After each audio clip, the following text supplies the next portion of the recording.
একদিন হঠাৎ পয়গম্বর সুলাইমান আলাইহিস সালাতু ওয়াস সালাম সিংহাসনে আরোহণ করে বাতাসকে অর্ডার করলে সিংহাসন রওনা দেয়। যেই দিকে অর্ডার করতেন সেই দিকে সিংহাসন দৌড়াইতো। আর এত গতি এত পাওয়ার ছিল, যেই দিকে তার নজর যাইতো পয়গম্বর সুলাইমান নবীর যেই দিকে নজর যাইতো ততটুকু দ্রুত চলতো। আল্লাহু আকবার বলেন। এমন একটা সিংহাসন, কোনো ইঞ্জিন নাই, কোনো ড্রাইভার নাই, যেই সিংহাসনটা কোনো তেল দ্বারা পরিচালনা হইতো না, কোনো গ্যাসও লাগতো না, অর্ডার করলেই চলতো। একদিন পয়গম্বর সুলাইমান আলাইহিস সালাতু ওয়াস সালামের সিংহাসনে আরোহণ করিয়া যাইতেছেন। একজন চাষি ভাই জমিনে কাজ করতেছে, হঠাৎ করে উপরের দিকে তাকাইয়া দেখে পয়গম্বর সুলাইমান আলাইহিস সালাতু ওয়াস সালাম সিংহাসনে আরোহণ করে বাতাসে উড়ে উড়ে ভেসে ভেসে যায়।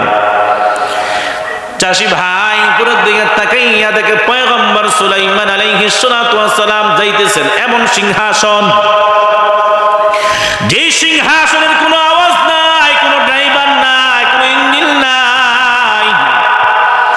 ওই চাষিরা উপরের দিকে তাকাইয়া বলে সুবহানাল্লাহ, আশ্চর্যান্বিত হইয়া বলে সুবহানাল্লাহ। কেমন আশ্চর্যান্বিত হইলেন? চাষি আশ্চর্যান্বিত হইয়া বলে, আল্লাহ কেমন একটা সিংহাসন পয়গম্বর সুলাইমান নবীকে দান করলেন, যে সিংহাসনে কোনো ড্রাইভার নাই, কোনো তেল নাই, কোনো ইঞ্জিনের ব্যবস্থা নাই, এমনিতে আল্লাহ চালায়। এই আশ্চর্যান্বিত হইয়া বান্দার মুখ থেকে সুবহানাল্লাহ শব্দ বের হইছে। পয়গম্বর সুলাইমান আলাইহিস সালাতু ওয়াস সালামের কানে এই আওয়াজটা পড়ছে। এই আওয়াজ পৌঁছার পর সিংহাসনকে অর্ডার করলেন, ও সিংহাসন তুমি আর সামনে বেরো না, একটু জমিনে নামো। সিংহাসন জমিনের দিকে নামা আরম্ভ করলেন। চাষি ভালো করে তাকাইয়া দেখলেন পয়গম্বর সুলাইমান নবী সিংহাসন সহ জমিনে অবতরণ করতেছেন। চাষি বড় ভয়ে পাওয়া গেল, অন্তরে বড় ভয়, না জানি কি এমন অপরাধ করে ফেলেছি। সুলাইমান নবী মনে হয় আমার কথা শুনে ফেলেছে, এই জন্য আমাকে ধরতে আসতেছে। ওই চাষি দৌড়ানো আরম্ভ করলো। পয়গম্বর সুলাইমান আলাইহিস সালাতু ওয়াস সালাম ডাক দিয়া বলে, ও চাষি ভাই ভালো করে শুনো, একটু দাঁড়াও, তোমার সাথে আমার কিছু কথা আছে। চাষি দৌড়াইতেছে ভয়ে, তারপরে বলে সান্ত্বনা দিয়া বলে, একটু বসো, তোমার সাথে একটু কথা আছে। চাষি দাঁড়াইলেন, বলে তোমাকে আমি মারার জন্য ডাক দেই নাই, তুমি কেন ভয় পাইছো, তুমি দৌড়াচ্ছ কেন? চাষি বলে, আমি দৌড়াচ্ছি এই জন্য যে আপনি না জানি আমাকে ধরেন, গ্রেফতার করেন, এই জন্য আমি দৌড়াচ্ছি। এ চাষি শোনো, তুমি আমার সিংহাসনের দিকে তাকাইয়া কি একটা শব্দ জানি ব্যবহার করলা। চাষি বলতে চায় না, বড় পিড়াপিড়ি করার পরে বলে, হুজুর আমি যখন তাকাইয়া দেখলাম আপনার সিংহাসনে অনেকগুলা মানুষ, আপনি সামনে বসে আছেন আর সিংহাসনটা এমনি এমনি উড়ে উড়ে যাচ্ছে, বাতাসের সাথে হেলাদোলা করছে। আমি আশ্চর্যান্বিত হইলাম, যেই সিংহাসনের কোনো ড্রাইভার নাই, কোনো ইঞ্জিন নাই, কোনো তেল লাগে না, কোনো গ্যাসের প্রয়োজন হয় না, এমন পাওয়ার আল্লাহ আপনাকে দান করেছেন গো নবী। এই সিংহাসন দেখি আমি বড় আশ্চর্যান্বিত হইয়া আমার জবান দিয়ে অটোমেটিকলি বের হয়ে গেছে সুবহানাল্লাহ, সুবহানাল্লাহ শব্দ বের হয়ে গেছে। পয়গম্বর বলে, হে চাষি শোনো, তোমার জবান থেকে যে সুবহানাল্লাহ শব্দটা বের হয়েছে, তুমি কি জানো এই সুবহানাল্লাহর পাওয়ার কত? আমি এই সুলাইমান পয়গম্বরের এই সিংহাসনটা যদি বার বিক্রি করে দেওয়া হয়, আর ওই বিক্রির পয়সা যদি আল্লাহর রাস্তায় দান করা হয়, তারপরেও তুমি যে একবার সুবহানাল্লাহ শব্দ ব্যবহার করেছো, ওই সুবহানাল্লাহ বলার সমপরিমাণ সওয়াব হবে না। يا أيها الذين آمنوا اتقوا الله وقولوا قولا سديدا يصلح لكم أعمالكم ويغفر لكم ذنوبكم ومن يطع الله ورسوله فقد فاز فوزا عظيما আল্লাহ তাআলা এই আয়াতের ভিতরে দুইটা হুকুম জারি করেছেন। এক নাম্বার হুকুম হলো ইয়া আইয়ুহাল্লাযীনা আমানুত্তাকুল্লাহ, হে ঈমানদারেরা আল্লাহকে ভয় করো, আল্লাহর আযাবকে ভয় করো, জাহান্নামের আযাবকে ভয় করো। মৌতের কষ্ট, গুনাহগার বান্দার মৌতের হালাত বড় কঠিন। মৌতের শাস্তিকে ভয় করো। কবরের আযাব বড় কঠিন আযাব, সেই আযাবকে তোমরা ভয় করো। জাহান্নামের শাস্তি বড় কঠিন শাস্তি, কঠিন আযাব, ওই জাহান্নামের আযাবকে তোমরা ভয় করো, কারণ ওই জাহান্নামের আগুনের শাস্তি কেউ সহ্য করতে পারবে না। আর এই আযাব থেকে তখনই তোমরা বাঁচতে পারবা যখন আল্লাহ পাক রব্বুল আলামিনের ভয়, আল্লাহর আযাবের ভয় বান্দা অন্তরে ঢুকাইবা, তখনই তুমি এই জাহান্নাম থেকে বাঁচতে পারবা।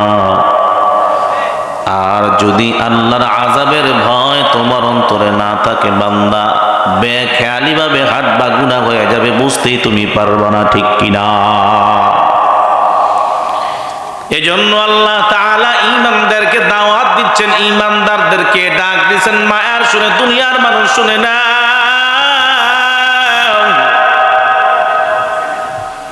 ইয়া আইয়ুহাল্লাযীনা আমানুত্তাকুল্লাহ, আল্লাহ বড় মায়া করে ঈমানদারদেরকে ডাক দিয়েছেন, হে ঈমানওয়ালারা, যারা আমি আল্লাহকে বিশ্বাস করো, যারা মৃত্যুকে বিশ্বাস করো, যারা মরার পরে কবরে যাবে কবরকে বিশ্বাস করো, যারা হিসাব দিনের বিচার দিনের কথাকে বিশ্বাস করো, তোমার হিসাব হবে, তোমার থেকে ৬০-৭০ বছর জিন্দেগির হিসাব নেওয়া হবে। যারা এই বিষয়গুলোকে বিশ্বাস স্থাপন করে বিশ্বাস করে, তাদেরকে আল্লাহ বলেন, হে মুমিন বান্দারা, এই বান্দারের দল, আল্লাহকে ভয় করো, অর্থাৎ আল্লাহর আযাবকে ভয় করো। আল্লাহর আযাব বড় কঠিন। যদি তোমার ভিতরে আল্লাহর ভয় অন্তরে থাকে, তাহলে বান্দার মাধ্যমে গুনাহ করা সম্ভবই না, ঠিক কিনা বলেন?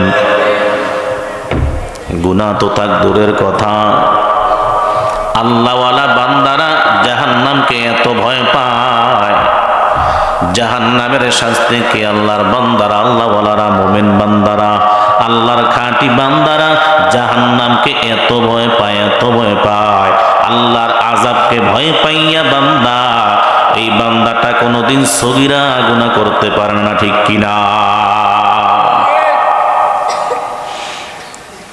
আল্লাহর এক আশিক বান্দা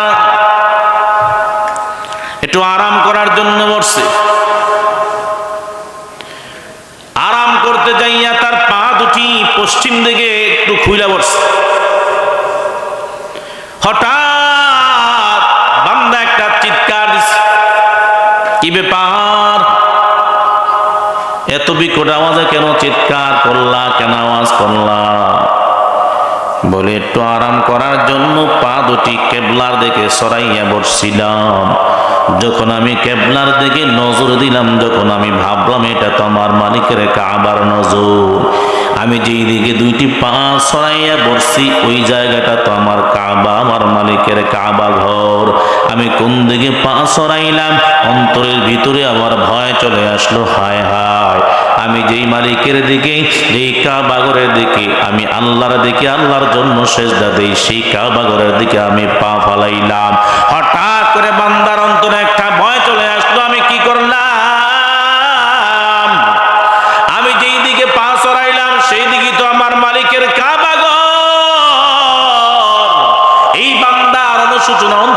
ভিতরে চলে আসলো, বান্দা কান্না আরম্ভ করলো, চোখের পানি ঝরায়।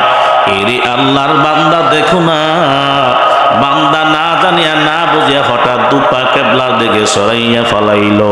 হঠাৎ যখন মনে আসলো আমি কাবা ঘরের দিকে পা সরাইলাম, বান্দার দিলের ভিতরে অনুশোচনা আসলো। এটাই হলো আল্লাহর ভয়, আল্লাহর আযাবের ভয়।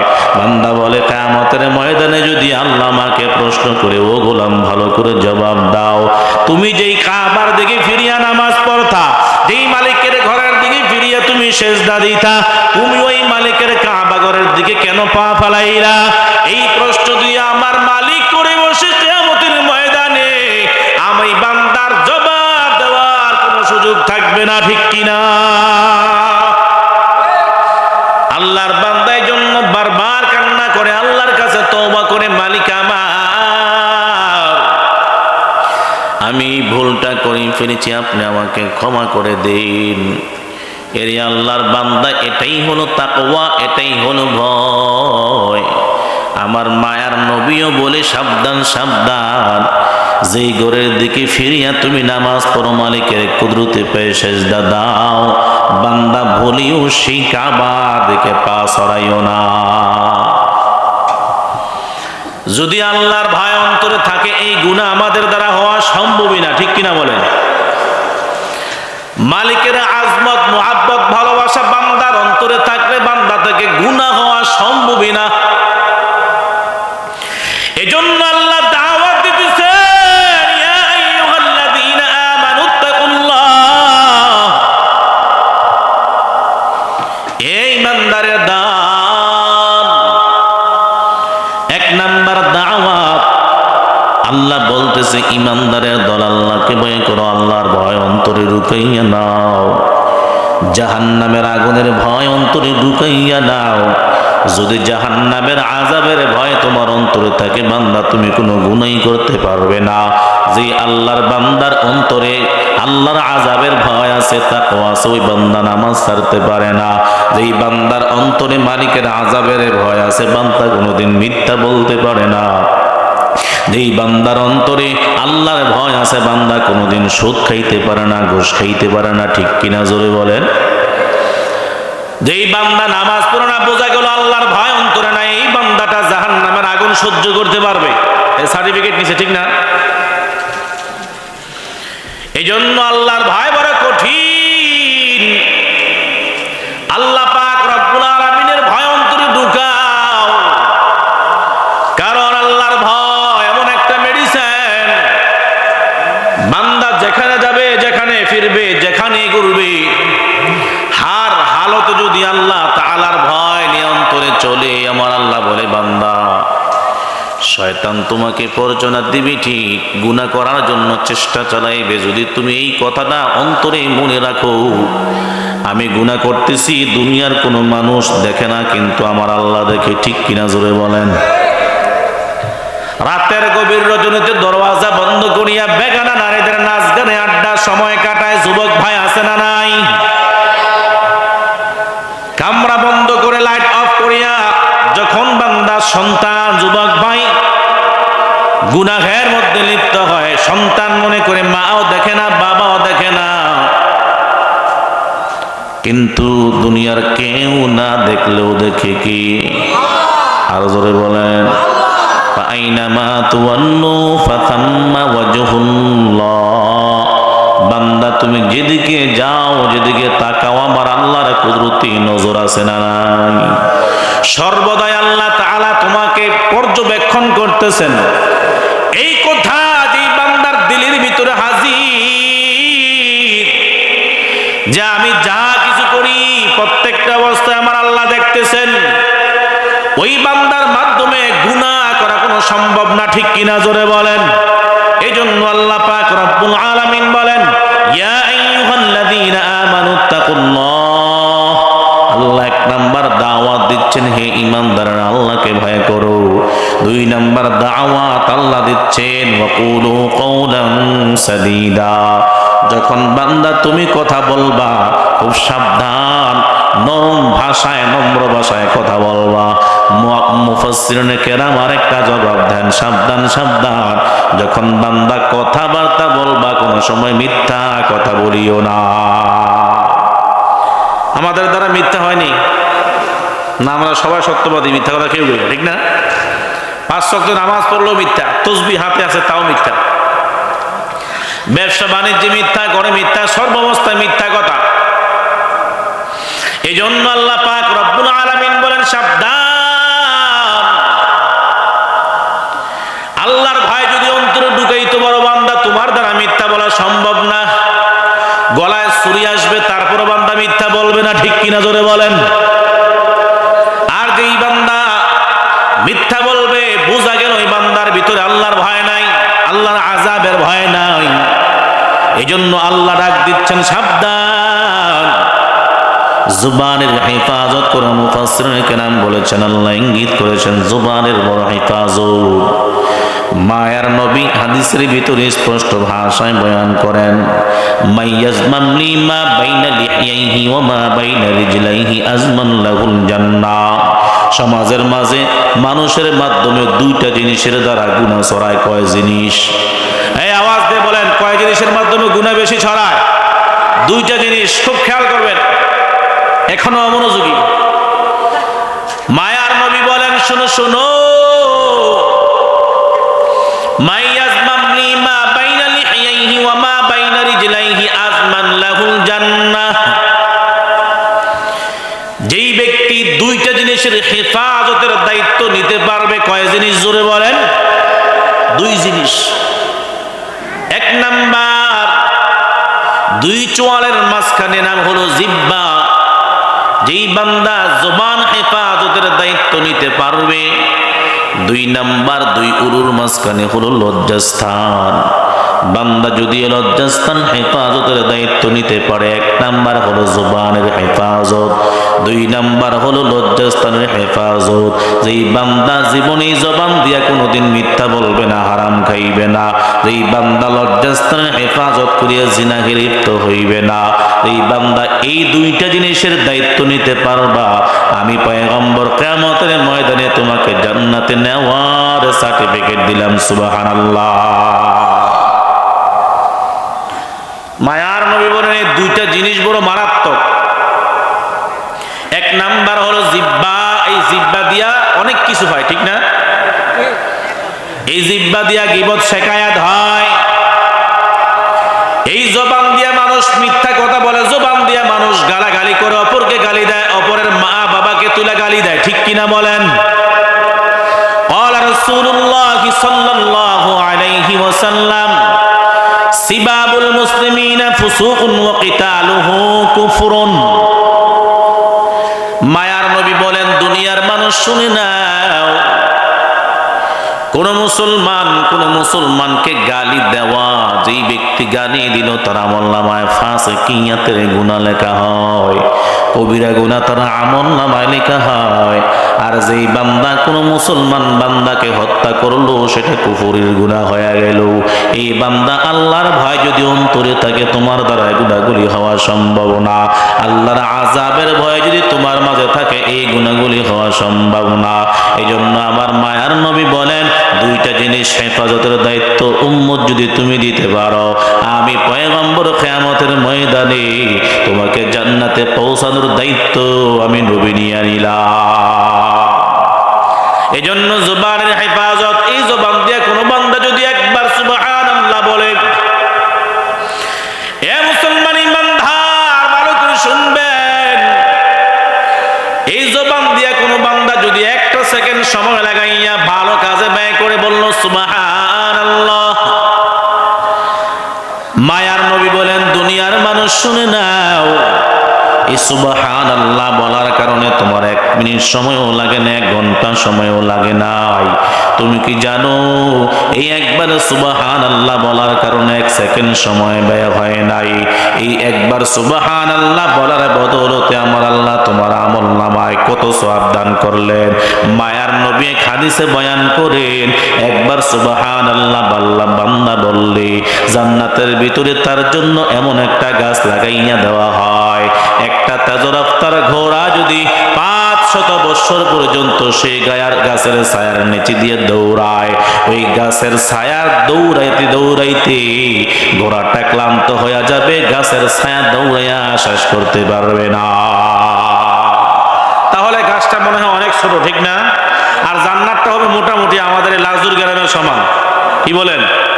যেই বান্দা সবার শেষে সর্বশেষ যেই বান্দারা জাহান্নাম থেকে মুক্তি পেয়ে জান্নাতে যাবে, ওই বান্দার জন্য আমার আল্লাহ বলে সুসংবাদ শুনে নাও, এই বান্দারা সবার শেষে সর্বশেষ আর কেহ জাহান্নামে নাই। আর কোন ইমানদার সামান্য একটু ঈমানওয়ালা, যাররা পরিমাণ ঈমানওয়ালা বান্দাটাও কিয়ামতের ময়দানে আমার আল্লাহ পাক রব্বুল আলামিন যখন তাকে জাহান্নামে প্রেরণ করবেন, শেষ সময় আমার আল্লাহ বান্দাকে শাস্তি দেওয়ার পরে, বান্দাটা শাস্তি ভোগ করার পরে সর্বশেষ যেই বান্দাটা জান্নাতে যাবে, ওই বান্দাটার জন্য আমার আল্লাহ 10টা দরিয়ার সমপরিমাণ একটা জান্নাত রাখছে। সুবহানাল্লাহ। কয় দুনিয়ার পরিমাণ? এই দুনিয়ার 10টা দুনিয়ার সমপরিমাণ একটা জান্নাত রাখছে, যেই বান্দাটা সবার শেষে জান্নাতে যাবে। সুবহানাল্লাহ বলেন। এই বাংলাদেশের পরিধি কত হাজার মাইল, কেউ তো বাংলাদেশ সফর করে শেষ করতে পারলো না। দুনিয়ার পরিধি, পৃথিবীর পরিধি আজ পর্যন্ত কোনো বৈজ্ঞানিক বার করতে পারলো না।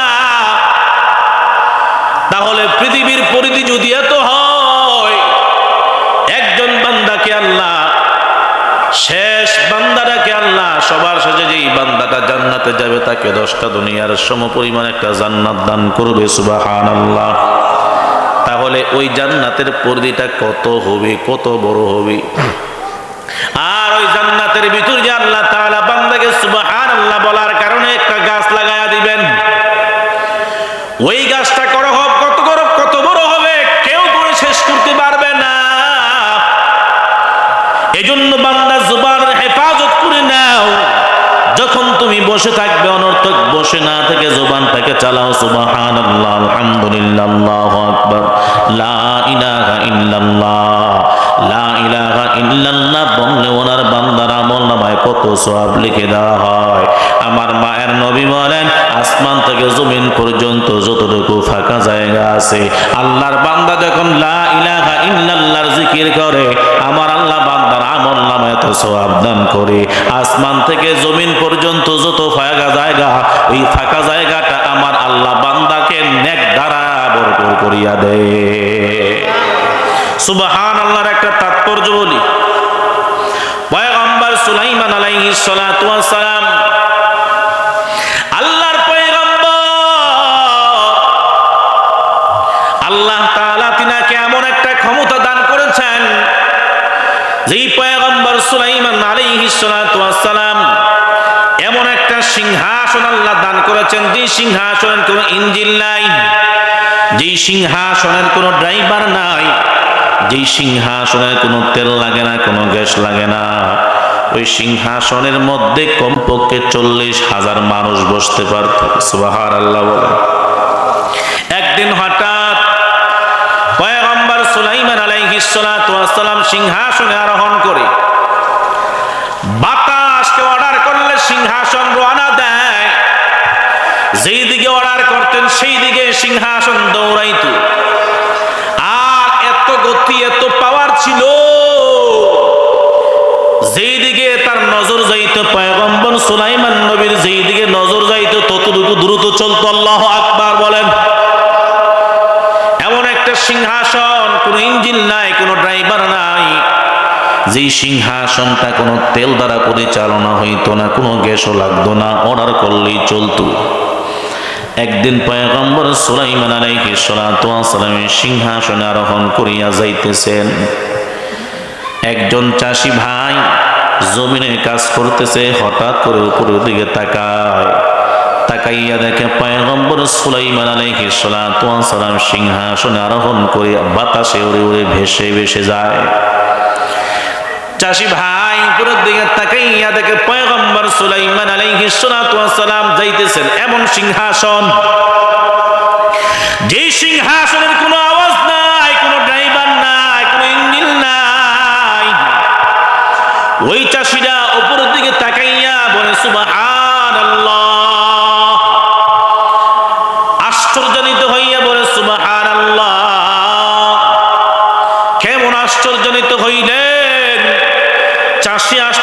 হইয়া বলে, আল্লাহ কেমন একটা সিংহাসন পয়গম্বর সুলাইমান নবীকে দান করলেন, যে সিংহাসনে কোনো ড্রাইভার নাই, কোনো তেল নাই, কোনো ইঞ্জিনের ব্যবস্থা নাই, এমনিতে আল্লাহ চালায়। এই আশ্চর্যান্বিত হইয়া বান্দার মুখ থেকে সুবহানাল্লাহ শব্দ বের হইছে। পয়গম্বর সুলাইমান আলাইহিস সালাতু ওয়াস সালামের কানে এই আওয়াজটা পড়ছে। এই আওয়াজ পৌঁছার পর সিংহাসনকে অর্ডার করলেন, ও সিংহাসন তুমি আর সামনে বেরো না, একটু জমিনে নামো। সিংহাসন জমিনের দিকে নামা আরম্ভ করলেন। চাষি ভালো করে তাকাইয়া দেখলেন পয়গম্বর সুলাইমান নবী সিংহাসন সহ জমিনে অবতরণ করতেছেন। চাষি বড় ভয়ে পাওয়া গেল, অন্তরে বড় ভয়, না জানি কি এমন অপরাধ করে ফিরেছি। সুলাইমান নবী মনে হয় আমার কথা শুনে ফেলেছে, জন্য আমাকে ধরতে আসতেছে। ওই চাষি দৌড়ানো আরম্ভ করলো। পয়গম্বর সুলাইমান আলাইহিস সালাতু ওয়াস সালাম ডাক দিয়া বলে, ও চাষি ভাই, ভালো করে শুনো, একটু দাঁড়াও, তোমার সাথে আমার কিছু কথা আছে। চাষি দৌড়াইতেছে ভয়ে, তারপরে বলে সান্ত্বনা দিয়া বলে, একটু বসো, তোমার সাথে একটু কথা আছে। চাষি দাঁড়াইলেন, বলে তোমাকে আমি মারার জন্য ডাক দেই নাই, তুমি কেন ভয় পাইছো, তুমি দৌড়াচ্ছ কেন? চাষি বলে, আমি দৌড়াচ্ছি এই জন্য যে আপনি না জানি আমাকে ধরেন, গ্রেফতার করেন, এই জন্য আমি দৌড়াচ্ছি। এ চাষি শোনো, তুমি আমার সিংহাসনের দিকে তাকাইয়া কি একটা শব্দ জানি ব্যবহার করলা। চাষি বলতে চায় না, বড় পিড়াপিড়ি করার পরে বলে, হুজুর আমি যখন তাকাইয়া দেখলাম আপনার সিংহাসনে অনেকগুলা মানুষ, আপনি সামনে বসে আছেন আর সিংহাসনটা এমনি এমনি উড়ে উড়ে যাচ্ছে, বাতাসের সাথে হেলাদোলা করছে। আমি আশ্চর্যান্বিত হইলাম, যেই সিংহাসনের কোনো ড্রাইভার নাই, কোনো ইঞ্জিন নাই, কোনো তেল লাগে না, কোনো গ্যাসের প্রয়োজন হয় না, এমন পাওয়ার আল্লাহ আপনাকে দান করেছেন গো নবী। এই সিংহাসন দেখি আমি বড় আশ্চর্যান্বিত হইয়া আমার জবান দিয়ে অটোমেটিকলি বের হয়ে গেছে সুবহানাল্লাহ, সুবহানাল্লাহ শব্দ বের হয়ে গেছে। পয়গম্বর বলে, হে চাষি শোনো, তোমার জবান থেকে যে সুবহানাল্লাহ শব্দটা বের হয়েছে, তুমি কি জানো এই সুবহানাল্লাহর পাওয়ার কত? আমি এই সুলাইমান পয়গম্বরের এই সিংহাসনটা যদি বার বিক্রি করে দেওয়া হয়, আর ওই বিক্রির পয়সা যদি আল্লাহর রাস্তায় দান করা হয়, তারপরেও তুমি যে একবার সুবহানাল্লাহ শব্দ ব্যবহার করেছো, ওই সুবহানাল্লাহ বলার সমপরিমাণ সওয়াব হবে না। অর্থাৎ বুঝাইছেন যে এই সুবহানাল্লাহর এত পাওয়ার যে আমি সুলাইমান পয়গম্বরের সিংহাসনের চাইতেও তুমি চাষির জবান দিয়ে যে সুবহানাল্লাহ শব্দ ব্যবহার করেছো, বের করেছো, ওই সুবহানাল্লাহর শব্দের পাওয়ার এত পাওয়ার যে আল্লাহ তোমাকে এত সওয়াব দিয়েছে যে আমি সুলাইমান নবীর এই সিংহাসনের চাইতে তোমার সুবহানাল্লাহর পাওয়ার অনেক বেশি। এজন্য এক সেকেন্ড সময়ও লাগে না সুবহানাল্লাহ বলতে, পাওয়ার অনেক বেশি, অনেক সওয়াব। আর এই জবান দিয়া মানুষ যখন মিথ্যা বলে এক সেকেন্ড সময়ও লাগে না। মায়ার নবী বলেন, শোনো, কোন বান্দা যখন মিথ্যা কথা বলে তখন তার সাথে থাকা রহমতের ফেরেশতাগুলি দূর হয়ে যায়। এই বান্দা মিথ্যা বলার কত গুনাহ, কত শাস্তি তুমি কি জানো? কোন বান্দা জবান দিয়া একবার মিথ্যা বললে তার একটা কবিরা গুনাহ হয়ে যায়, আর ওই কবিরা গুনার জন্য কমপক্ষে ৭,০০০ বছর জাহান্নামের আগুনে জ্বলতে হবে। কয় হাজার বছর? জোরে কয় না, কয় হাজার বছর? বলতে কয় হাজার বছর লাগছে? এক সেকেন্ডও না, ২-১ সেকেন্ডে যখন মিথ্যা হয়ে যায়, তো একটা মিথ্যার জন্য যদি একটা কবিরা গুনাহ হয়, আর একটা কবিরা গুনার জন্য কমপক্ষে ৭,০০০ বছর জাহান্নাম। কয় হাজার? ৭,০০০ বছর জাহান্নাম। এই জন্য জবানের হেফাজত। এই জবান দিয়ে মানুষ একে অপরের গীবত করে, শেকায়াত করে, পরনিন্দা করে, প্ররোচনা করে। সমাজের ভিতরে এরকম মানুষ আছে না নাই বলেন? খায়া কোনো কাম নাই নাই তো আছে এরা, পান একটা মুখে দিয়া চার খাবে চুমু দিয়ে আর একজনের গিবত করে, এমন লোক আছে না নাই?